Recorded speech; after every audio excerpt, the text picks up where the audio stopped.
오늘 말씀을 먼저 살펴보기 전에 우리 영상으로 송출되고 또 교재 유인물로 준비된 부분을 서론을 한번 읽도록 하겠습니다. 앞서 예레미야 선지자는 유다는 범죄로 인해 바벨론의 70년간 포로가 될 것임과 70년 포로에 대한 경고를 했었어요. 그리고 70년 후에는 이스라엘을 포로로 잡아갔던 바벨론이죠.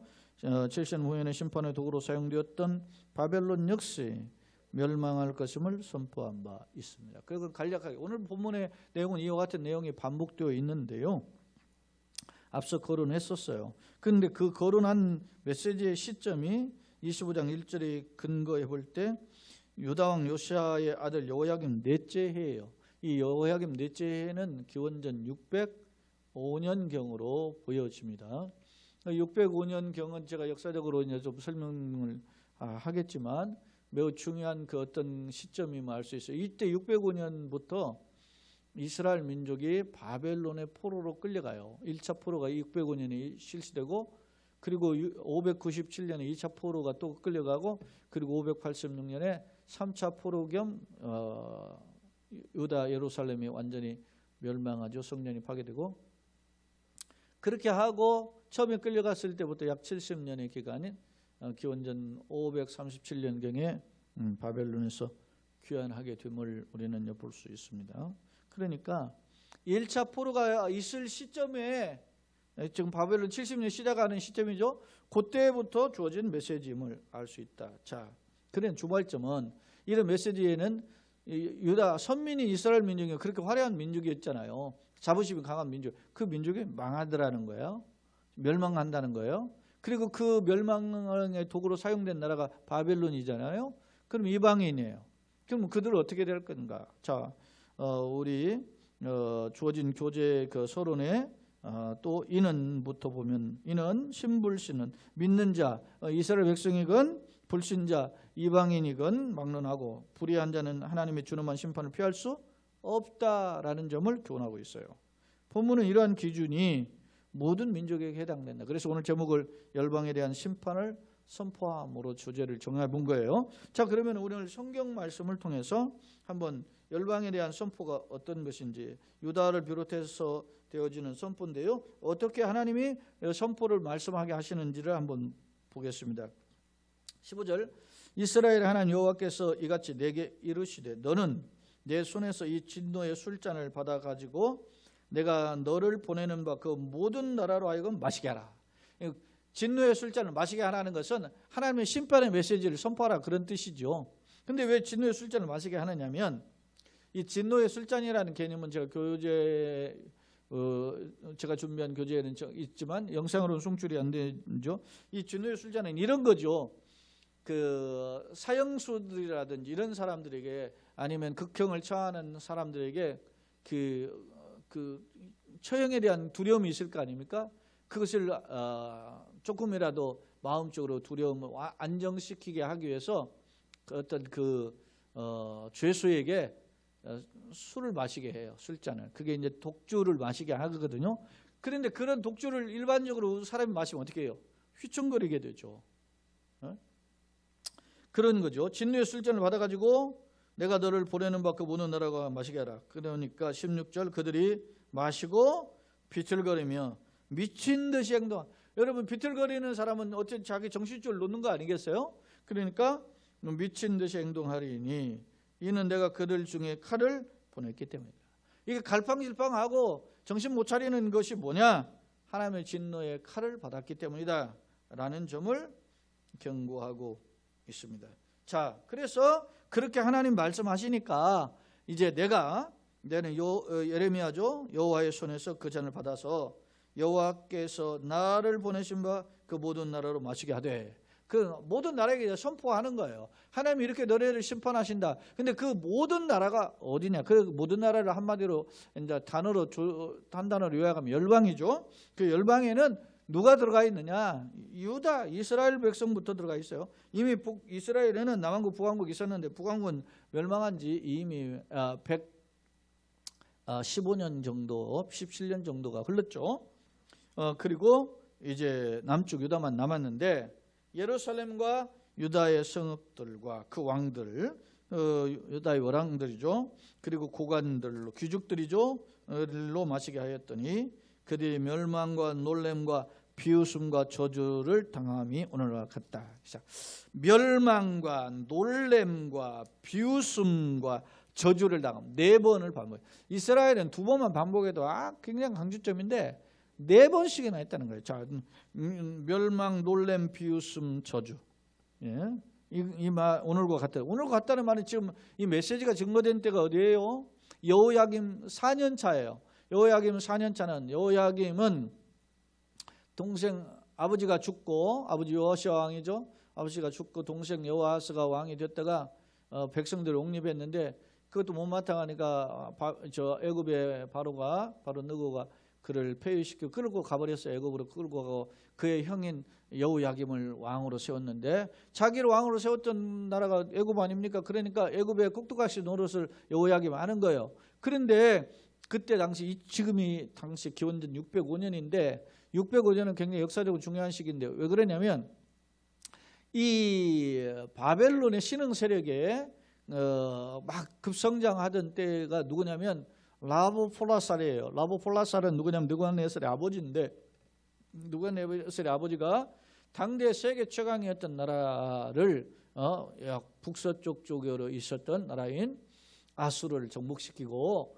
그리고 그 여세를 몰아가지고 이제 남아 정책으로 나오는데 그게 이제 아람군을 거쳐서 아람은 지금의 시리아죠. 시리아를 거쳐가지고 이제 어디까지 내려오냐면 유다까지 내려오는데 문제는 저 북쪽 쪽에서 아수르와 남쪽의 애굽이 동맹을 맺어가지고 바벨론을 대적했단 말입니다. 그런데 그 대적한 바벨론을 대적한 애굽이 갈그미스라고 하는 곳이 전투에서 패하고 쫓겨난 거예요. 그러니까 그 패하고 쫓겨난 그 애굽의 그 밑에서 말이지 꼭두각시 노릇하는 나라가 어디입니까? 유다라 말입니다. 그리고 그 주변에 유다뿐만 아니에요. 블레셋도 있고 뭐 저쪽에 뭐 아람도 있고 뭐 전부 조금 자잘구레한 나라들은 말이죠. 바벨론 세력이 커지니까 애굽의 그 영향권 아래에서 동맹을 맺어가지고 바벨론을 대적했단 말입니다. 그런 나라들을 여세를 몰아서 갈그미스 전투에 승리한 바벨론에 쳐들어왔어요. 그런데 그때 당시 그 라브폴라살이 죽고 그의 아들인 느부갓네살이 왕이 된 때래 말이에요. 그게. 그래서 그 여세를 몰아가지고 내려왔습니다. 내려와가지고 유다에 와서 어떻게 합니까? 애굽의 꼭두각시 노릇하는 이 여호야김의 밑에 있는 귀족들 신하들을 잡아서 끌고 갔어요. 그 끌고 간 것에 첫 번째 끌고 간 대상이 제가 늘 설명했지 않습니까? 다니엘과 세 친구가 요때 끌려갔단 말입니다. 그런 시점이에요. 그래서 그런 놀람과 비웃음과 저주를 당함이 오늘과 같으리라 이렇게 선포하고 더 나아갔어. 19절 또 애굽 왕 바로와 그의 신하들과 그의 구관들과 그 모든 백성. 애굽의 전통적으로 강성한 국가잖아요. 강운데 그럼에도 불구하고 애굽도 바벨론 앞에는 속수무책이 되는 거예요. 그리고 모든 섞여 사는 민족들과 뭐 잡족들이죠. 그리고 우수 땅이라고 하는 이 우수 땅은 여러분 잘 알지만은 욥기에 등장하는데 이 우수 땅에 대한 해석을 요단 동편으로 보는 사람이 있고 어떤 학자는 에돔에서의 어떤 연관성이 있어서 에돔의 한 땅으로 보아요. 근데 뒤에 21절에 에돔이 또 나오니까 중복된다 이렇게 생각도 되는데 그 에돔으로 본다면 에돔은 어디냐면 이스라엘로 따지면 남쪽이에요. 애굽도 남쪽이잖아요. 근데 애굽은 남서쪽으로 좀 치우쳤고 에돔은 남쪽이에요. 그렇게 되어 있어요. 그런 곳에 그리고 그들 고관들과 그 모든 섞여 사는 민족과 우수 땅과 그리고 모든 왕과 그다음 블레셋 사람의 땅이라고 했어요. 블레셋은 이스라엘의 서쪽이에요. 서쪽도 이게 지금 이미 그 애굽의 영향권에 있어가지고 블레셋의 소위 5성, 5대 성읍이 애굽 영향권의 수중에 들어가 있었단 말이에요. 그 대표적인 성이 어디냐면 아스골론, 가사, 에그론, 아수돗, 나머지 여기에 가드가 빠졌는데 이게 소위 블레셋 5대 성읍이에요. 지금 가사는 지금도 가자지구라고 있지 않습니까? 그게 가사가 가자지구예요. 근데 이 실제로 우리가 성경에서도 살펴보면 바벨론 군대가 아수글론까지 쳐들어가 가지고 멸망시키는 것을 알 수 있어요. 그러니까 그런 땅들과 그러니까 블레셋 5대 성읍과 21절 에돔 나오죠. 이스라엘 남쪽에요. 모압과 암몬은 이스라엘의 요단강을 중심으로 동편인데 모압과 암몬은 동편에 있는 두 나라. 이게 형제국가이죠. 왜 에돔, 모압, 암몬을 이렇게 나란히 해놓은 것은 이게 전부 이스라엘로 말하면 형제국가예요. 에돔은 야곱의 형제죠. 모압과 암몬은 어떻게 해요? 아브라함의 조카 롯의 자손들이잖아요. 두 딸의 후손들이에요. 그 다음에 이제 두로와 모든 왕과 시돈. 두로와 시돈은 지금의 페니키아, 지금의 레바논의 그 지중 연안을 끼고 있는 지역이에요. 그리고 모든 왕과 바다 건너쪽 섬의 왕들, 섬은 뭐 키프로스라든지 이런 곳이겠죠. 지중해 있는 왕들과. 그 다음에 드단, 데마, 부스, 살적, 부스는 어디냐면 드단, 대만 여러분 들어보시면 알지만 이게 상인들이에요. 아라비아 상인들. 우리도 보면 뭐 아라비아 상인들이 무역하는데 이렇게 했지 않습니까? 그런데 이 사람들이 아라비아 상인들은 대부분 그 아브라함의 또 다른 자손이 그달랴를 통해서 낳는 자손도 있고 이스마엘을 통해서 낳은 자손이 있잖아요. 그들이 이 드단, 데마, 부스 이런 아라비아에 흩어져 살았어요. 그러니까 이게 아브라함의 후손들인데 이 사람은 이들은 이 동남쪽에서 치우쳐 있죠. 동남쪽에 치우쳐 있는 지금의 소위 사우디아라비아에 있는 게 드단, 데마, 부스예요.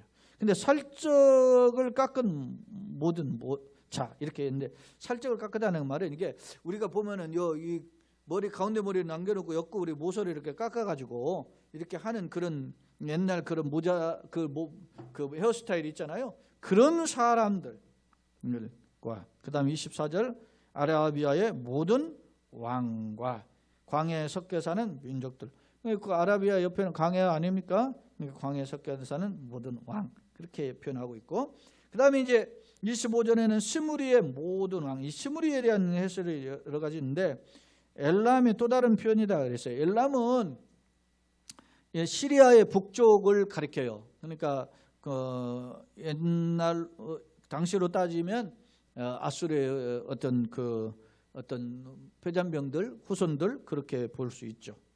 엘람의 모든 왕과 그 다음에 메대의 모든 왕. 메대는 이라크의 북쪽과 이란의 북쪽 쪽으로 서북쪽 쪽으로 치우쳐 있는 나라가 바로 메대예요.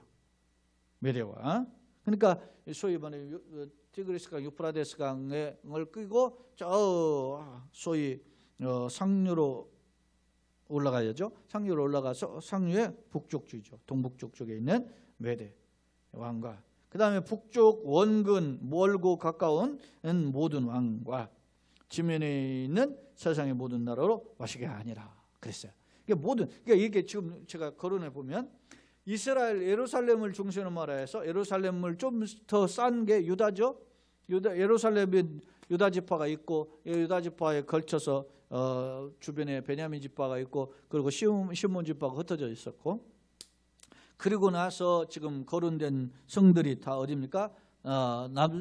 남서쪽으로 애굽, 서쪽으로 블레셋, 서쪽으로 뭐 두로와 시돈, 남쪽으로 에돔, 동쪽으로 모압, 암몬, 그리고 동남쪽으로 아라비아 쪽, 그리고 북쪽으로 엘람과 이런 시므리, 그리고 더 나가서 더 동북쪽 더 위쪽으로 메대까지. 그러면 이스라엘 주변의 모든 나라를 지금 거론하는 거예요. 당시 시대에. 그런 나라들로 마시게 하라 그랬잖아요. 26절에. 뭘 마셔요? 진노의 술잔을 마시게 한 거예요. 그 비틀비틀 거리다가 정신이 혼미하고 그러게 되는 거예요. 이 진노의 술잔은 하나님이 준엄한 심판을 상징하는 것임을 앞서 거론했었단 말입니다. 바로 이것을 마시게 해라 이렇게 했어요. 그리고 나서 마시게 하니라 하고 그 다음에 새사광은 그 후에 마시리라. 새사광이 또 등장해요. 이 새삭은 바벨론의 또 다른 이름으로 이게 쉐샤크라고 했는데 이걸 뭐 또 어떤 학자는 바벨 이렇게 해요. 아무 문자로 보면 바벨이래요. 이게 쉐샤크라는 단어가. 그런데 어찌됐든 바벨론의 또 다른 이름, 결국에는 바벨론도 망한다. 이걸 다 누가 망한? 역사적으로 보면 이 모든 나라들이 바벨론의 영향권 안에서 다 굴복했어요. 그런데 이 메디아라는 나라, 바벨론이 누구한테 망하냐면 이 메데라고 하는 메디아와 페르시아의 연합군에 의해서 망하잖아요. 그런데 70년이 끝나는 무렵에 바벨론에 의해서 70년에 포로가 시작이 됐는데 70년이 끝나는 무렵에 바벨론이 망해요.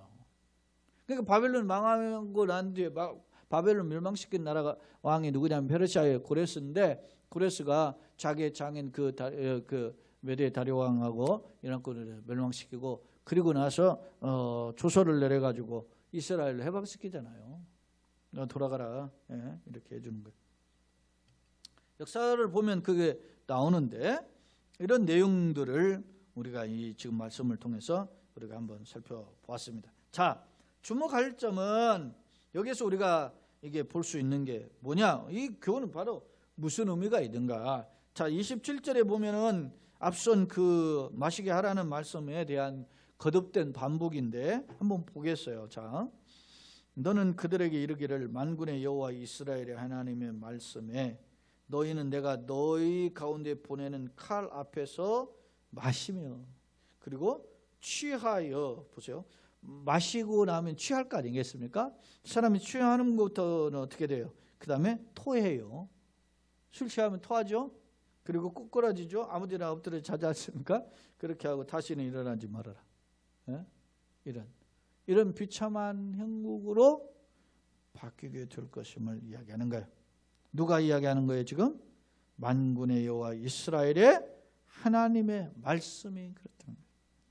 하나님께서 선지자 예레미야를 보내서 유다를 비롯해서 남쪽에 뭐 애굽을 비롯해서 뭐 서쪽에 블레셋 뭐 이렇게 뭐 두루와 시돈 뭐 더 위로 그리고 뭐 이제 동쪽에 뭐 남쪽에 에돔, 서쪽에 그 다음에 아라비아에 있는 족속들 그리고 북쪽에 뭐 엘람 비롯해서 메대 더 나아가서 이거 모든 나라를 멸망시키고 굴복시켰던 바벨론까지 하나님이 심판하십니다. 자, 오늘 우리는 이런 것을 통해서 뭘 깨닫게 됩니까? 여러분 무엇을 우리가 하나 발견합니까? 이거는 지금으로부터 2600년 전에 주신 메시지죠. 그러면 오늘날 우리 시대를 통해서 무엇을 깨닫게 됩니까? 네? 여러분 제가 새벽에도 그런 표현을 했었지만은 여러분 보세요. 삼성의 이병철 그 회장이 1910년생인가 그러니까 우리 나이로 지금 하시면 사람 뭐 110세가 넘으시겠죠. 근데 그가 죽기 전에 천주교 사제인 정의채 신학 교수 좀 뭡니까 저 서강대 교수 겸 가톨릭대 대학원장까지 했던 정의채 그 교수한테 가톨릭 신부기도 하고 해서 면담을 요청했다 그래요. 내가 좀 궁금한 게 있어서 좀 신앙 상담 좀 하고 싶다.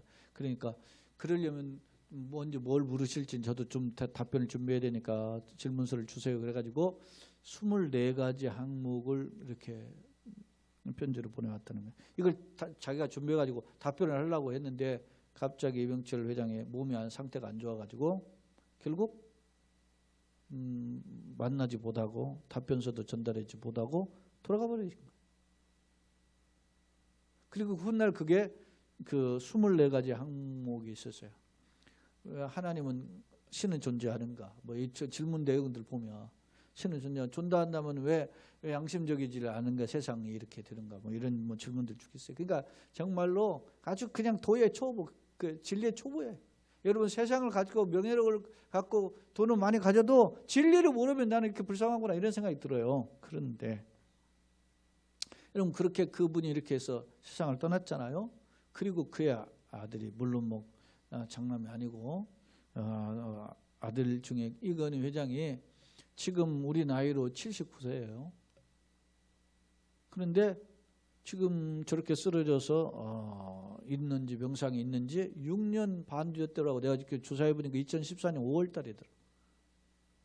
세상에 가장 돈이 많아 우리나라에서. 그렇지만 그는 어떤 면에서 보면 불쌍한 거죠. 이 사람 준비도 안 된 거예요 또. 근데 왜 제가 이런 이야기를 하냐면 어제 인터넷 기사에 뭐가 올랐냐면 이명희 씨가 자기 두 아들 딸에게 신세계 회장 뭐 정용진인가 또 그 뭐 동생 여동생 이름은 잘 모르겠는데 거기에 자기 그 어떤 주식을 지분을 증여했잖아요. 근데 증여세가 두 사람들 금액을 보니까 증여세만 3천억이래. 그러니까 보통 우리 증여세가 한 50% 매겨지니까 뭐 이렇게 좀 공제하는 것 빼놓고 하면 6천억 넘는 재산을 물려준 거 아니겠어요? 그래서 이분은 어느 정도나 몇 살이나 됐나 해도 젊어 보이길래 검색해 보니까 이건희 씨보다 한 살 어리더라고. 우리 나이로 78이에요. 응? 정용진 그 신세계 부회장이 그 68년생이니까 꽤 많이 먹었으니까 어머니도 그렇게 먹었겠지. 그런데 제가 왜 그랬냐면 세상에 이렇게 돈을 많이 가졌어. 대를 이어서 많이 가졌고 또 대를 이어서 또 물려주죠. 옛말에 부자 3대 못 가는데 그들은 3대 가는 거 보이잖아요. 그렇게 하지만 앞서 이야기하잖아요. 진리를 모르고 이렇게 가니까 안타깝단 말이에요. 여러분 제 이야기가 좀 서론적인 면에서 좀 길었지만 제가 왜 이 이야기를 거론하냐면 당시 보세요. 이스라엘 민족의 선민이야. 내가 택함 받아서 하나님 백성이야. 그 뻑이다가 졸지에 이렇게 멸망하는 것이. 이미 북왕국은 망했고 남왕국만 남았어요. 그러면 정신 차려야 될 거 아닙니까? 에? 그러면 우리가 정말 우리 제대로 저 북왕국이 하나님을 뭐 10지파, 12지파 중에 있어 10지파가 망했으니까 저렇게 하나님 제대로 못 섬기다 저거 망했으니까 정신 차려야지. 그렇게 생각할 수 있을 거란 말이야. 근데 그러지 못했고 결국 하나님의 계속된 경고. 여러분 예레미야를 통해서 주신 경고만 해도 엄청나게 많은데 그 이전에 이사야 선지자부터 주신 경고들을 보면 우리가 엄청나잖아요. 그럼에도 불구하고 결국 돌아오지 않았어요. 그러다 망한 거예요. 근데 그 망하게 한 나라가 누구라겠어요? 바벨론이잖아요. 그리고 바벨론이라는 나라가 이스라엘만 멸망시키고 뭡니까 쳐들어오는 게 아니라 그 주변의 나라까지 전부 다 그 전쟁의 그 영웅으로서 짓밟았는데 아이러니한 거는 그렇게 심판의 도구로 사용됐던 바벨론이라는 나라도 망하게 되더라는 거예요. 왜 바벨론이 망했을까요? 바벨론이 그만하니까 그렇죠. 억압하고 폭정을 행하고 정복한 나라에 대해서 말이지 악정을 행함으로 군림한 거죠. 자기가 힘이 있으면 대단한 것처럼 생각한단 말이야. 이거 우리에게 주시는 엄청난 교훈 아닙니까? 요즘은 그런 우리가 대통령이 바뀔 때마다 그런 이야기 했어요. 야 이번에 말이지 대통령 바뀌면은 어떻게 해요? 새로운 기대감이 있으니까 막 뭐 개혁도 한다고 하고 막 뭐 소위 말 뭘도 청산하고 막 이렇게 하잖아요. 그런데 그런 와중 속에서 뭐가 우리가 계속 반복되었어요. 전임 대통령이 막 다 쇠고랑째고 감옥에 들어가더라 이거예요. 응? 그래 이번 대통령은 그러지 않겠지라는 우리가 기대를 갖고 국가를 시작하고 그러는 거 아니겠어요? 그러나 우리가 뭐 그 다음 조금 지나면 새로운 대통령 계속해서 어떤 사람이 정권을 잃을지 모르지만 또 장담할 수 없는 상황이 될 수도 있겠다 그런 생각도 드는 거예요. 우리가 여러분요 당시에 몇십 년씩 통치를 하는 사람들도 정신 못 차리고 그랬는데 몇 년 통치 못하는 사람들이 뭐요? 별거 없는 거죠. 건불 10년이라는 말이 있지 않습니까? 자, 이야기의 말씀을 우리가 한번 정리해 봅니다. 열왕들을 심판하시는 이유가 뭐겠어요? 앞서 서론에 그런 말을 했잖아요. 승불수를 막느라고 불의 한 잔 하나님이 준엄하게 심판한다. 특히 믿는 자부터 먼저 하나님이 심판하는 거예요. 첫 번째 심판의 대상이 누구였어요? 이스라엘 민족 아닙니까? 그리고 심판의 도구로 사용됐던 강대국이었던 바벨론도 심판한다. 그러니까 여기에 우리의 주는 교훈이 딱 정리하면 그런 거 아니에요? 하나님의 백성으로 껍질만 가지고 붙잡은 자 심판 나간다. 그리고 세상의 힘을 가지고 권력을 가지고 자랑한 떵떵거리는 사람도 결국은 하나님의 심판을 피할 수 없다. 이걸 우리에게 엄중하게 보여줘요. 자, 다시 성경을 보세요. 그들이 만일 내 손에서 잔을 받아 마시기를 거절하거든 너는 그들에게 이르기를 만군의 여호와께서 말씀하시기를 너희가 반드시 마시. 심판을 피할 수 없다. 반드시 마시나는 심판을 피할 수 없다는 거야. 하나님의 진노에 준엄하는 심판을 너희가 피할 수 없다. 그러면서 29절 마지막 우리가 오늘 본문의 마지막 절인데 보라 내가 내 이름으로 일컬음을 받는 성에서부터 이건 예루살렘 성이죠. 하나님이라고 하려 일컫는 사람부터. 그러니까 여러분 나는 이 코로나19를 통해서 경고하는 게 여러분이 엄밀히 이야기해서 보세요. 코로나19가 기독교만 쏙 빼놨다. 그러면은 말이지 세상 안 믿는 사람들이 정신 차리다 우리 예수 믿어야 돼 이런 생각도 하죠. 그런데 도끼인 객기인으로 보여지는 거죠. 엄밀히 보면. 그래서 그 심판은 피할 수 없는 거예요. 예루살렘 성에서부터 재앙을 내리기를 시작하였은즉 너희가 어찌 능히 형벌을 면할 수 있냐. 자, 심지어 하나님을 사랑하시고 하나님의 뜻대로 산다고 했던 그런 이스라엘 백성도 심판하는데 하물며 하나님 없이 사는 사람들, 불의함을 사고 자기 세상 권력과 힘을 믿는 사람들 심판에 피할 수 있겠어요? 없지. 그는 면할 수 있느냐? 면하지 못하리니. 묻고 대답하는 거죠. 이는 내 애가 칼을 불러 세상의 모든 주민을 모여 칠 것입니다 하였었다. 이게 바로 만군의 여호와의 말씀임을 오늘 말씀 통해서 교훈해주고 있습니다. 자, 두 번째 속줄대로 화면에 내용을 한번 보겠습니다. 말씀을 한번 제가 요약한 건데, 자 15, 16절은 하나님께서 예레미야로 하여금 열방에 대해서 심판을 선포하도록 명령하셨죠. 그게 소위 진노의 술잔을 보라 그랬어요. 그래서 예레미야가 17, 18절은 그 하나님의 진노의 그 명령을 따라서 유다를 비롯해서 열방에게 그 진노의 술잔을 마시게 하는 장면들을 보여주는데, 구체적으로 유다를 비롯해서 이제 애굽 그리고 그 밑에 이제 동서남북의 이스라엘 주변에 있는 모든 나라들의 이름들을 거론하면서 구체적으로 거론하죠. 그러면서 심판을 경고해요. 근데 우리가 주목할 점은 그 심판의 내용이 조금 더 구체적으로 거론된 나라들이 몇 있어요. 첫째는 예루살렘 유다와 그 왕들과 고관들 이런 구체적으로 택한 선민의 백성들이에요. 그리고 이스라엘 주변에서 가장 옆에서 괴롭히고 했던 애굽과 그 백성들, 그리고 결국에 열방이고 그 나아가서 이들을 다 멸망시켰던 나라가 누구에 돼요? 새삭으로 표현되는 바벨론. 그 바벨론도 결국에는 멸망할 것임을 말씀하고 있어요. 주목할 점은 27절 28절에 보니까 칼 앞에서 마시고 취하여 토하고 엎드려져 일어나지 못하게 되는 상황이 올 것임을 보여줘요. 그러니까 어떤 술 취한 자의, 독주에 취한 자의 모습을 비유하고 있지만 이 모습이 누구다는 거예요.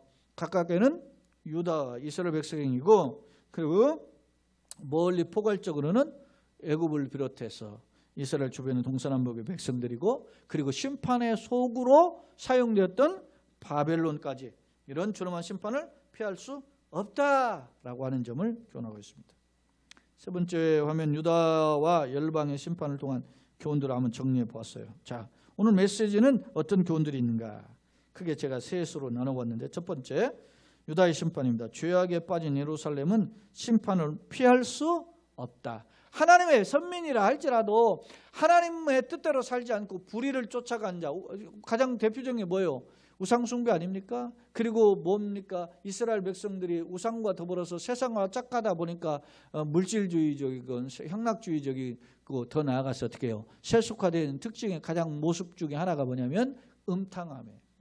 그러니까 영적, 육적 음행에 빠진 그런 모습들, 그런 자들을 하나님의 심판을 피할 수 없다라는 거예요. 그런데 그 대상이 먼저 유다부터라는 거예요. 유다인 것은 하나님은 외모로 사람을 평가하지 않을까.